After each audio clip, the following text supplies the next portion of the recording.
प्रसंग चल रहा है कि दुनिया में किसी भी चीज को नकारो मत,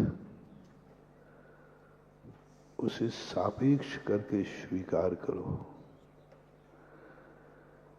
कोई चीज तुम्हारे लिए बुरी लग रही है, थोड़ा सोचो, वही चीज किसी को अच्छी भी लग रही है।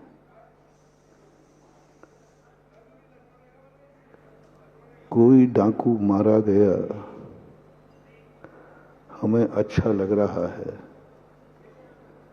लेकिन उस डाकू की भी कोई माँ थी, उस माँ से पूछो, उसको बहुत बुरा लग रहा है।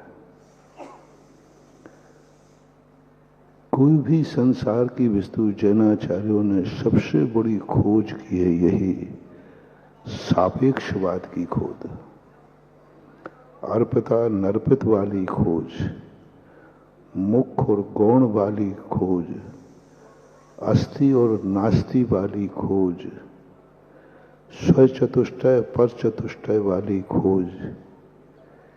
ये खोज मात्र जैन दर्शन की असाधारण खोज है। अनेकांतमयी वस्तु को सापेक्षवाद से एक और तो कह दिया कि अनेकांतमयी वस्तु है जो परस्पर में विरोधी है। जितने भी गुण होते परस्पर में विरोधी होते, ऐसे विरोधी होते हैं जैसे आंख और कान परस्पर में विरोधी हैं। आंख का काम कभी भी कितना भी प्रयास कर ले, कान कभी उसका काम नहीं करेगा। विरोधी किसे कहते हैं? जो तुम्हारे कभी भी किसी भी अवस्था में काम ना आवे, उसका नाम विरोधी है। विरोधी की छोटी सी परिभाषा है। जो कभी भी किसी अपेक्षा से कैसी भी परिस्थिति में काम नहीं आवे, वो विरोधी है।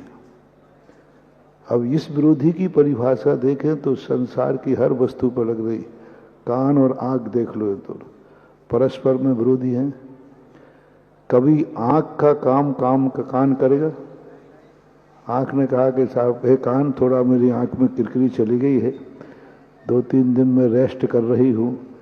तब तक हे कान, तू भी इंद्री है, तेरा भी मालिक वही है, मेरा भी मालिक वही है। कुछ दिन के लिए कान तुम देखने का काम कर देना। कान कहते हैं आकाश के तारे जमीन पे आ सकते हैं, लेकिन कान कभी आंख का काम नहीं कर सकते, क्योंकि आंख कान का काम नहीं कर सकती। कभी कान का पर्दा खराब हो जाए तो कान कहे हे आंख, मेरा पर हो गया है, तू सुनना चालू कर दे, तो आंख कभी सुनने का काम नहीं कर सकती। प्रत्येक इंद्री ऐसी ही है। जब इंद्रियां ऐसी हैं तो सारी दुनिया ही ऐसी है।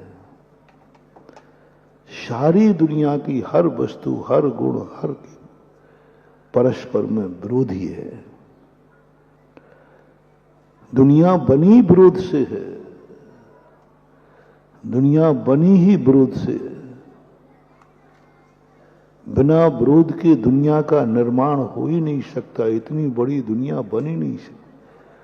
अनेकांतमयी वस्तु बिना विरोध के बन नहीं सकती।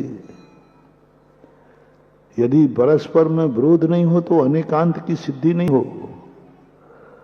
परस्पर में विरोध नहीं हो तो अद्वैतवाद आ जाएगा। जीव और अजीव में कोई अंतर ही नहीं रहेगा। ऐसी व्यवस्था जैन दर्शन ने खोजी कि वस्तु में वस्तुत्व गुण है जो कभी दूसरे से मिलने नहीं देगा, दूसरे के स्वभाव में ढलने नहीं देगा, दूसरे के काम करने नहीं देगा। दर्शन गुण है, गुणों में देख लो। दर्शन गुण देख सकता है, जान नहीं सकता।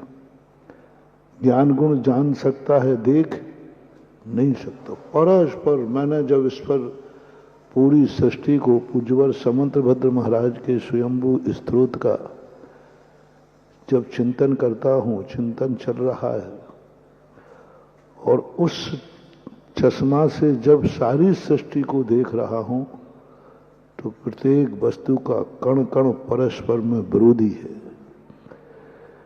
यदि दुनिया में विरोधी तत्व नहीं हो तो ये दुनिया मिट जाएगी, दुनिया मिट जाएगी, खत्म हो जाएगी, शंकर दोष आ जाएगा, व्यवस्थाएं सब बिगड़ जाएंगी। जैसे कल मैंने कहा था, नियत, एक दो शब्द कहे थे, निर्माण, स्थान निर्माण नाम कर्म और प्रमाण नाम कर्म। यदि आंख एक स्थान पर स्थिर नहीं होती, कहीं भी आंख लग जाती, तो बोलो क्या होता। और सबकी आंखें एक समान नहीं होती, किसी की आंख सामने होती, किसी की आंख साइड में होती, किसी की आंख पीछे होती, किसी की आंख ऊपर होती। तो सोचो फिर रोड की व्यवस्था क्या होती, फिर गाड़ी कौन सी बनाते कि एक आंख कहता है हमारी आंख साइड में देखती है, अब उसके लिए अलग स्कूटर बनेगा, क्योंकि उसकी आंख कहां देखती है, और एक की आंख ऊपर देखती है। तो व्यवस्था क्या, मुझे कोई गाड़ी बनाओ, बोले कैसे, मुझे ऊपर दिखता है,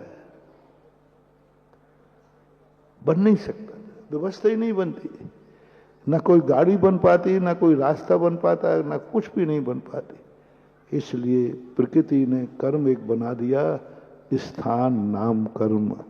आंख सबकी यही होंगी, कान सबके यही होंगे, मुख सबका यही होगा, पूरे शरीर के हाथ पैर सब अंग निश्चित किए, ये चीज इस जाति वालों की यही होगी।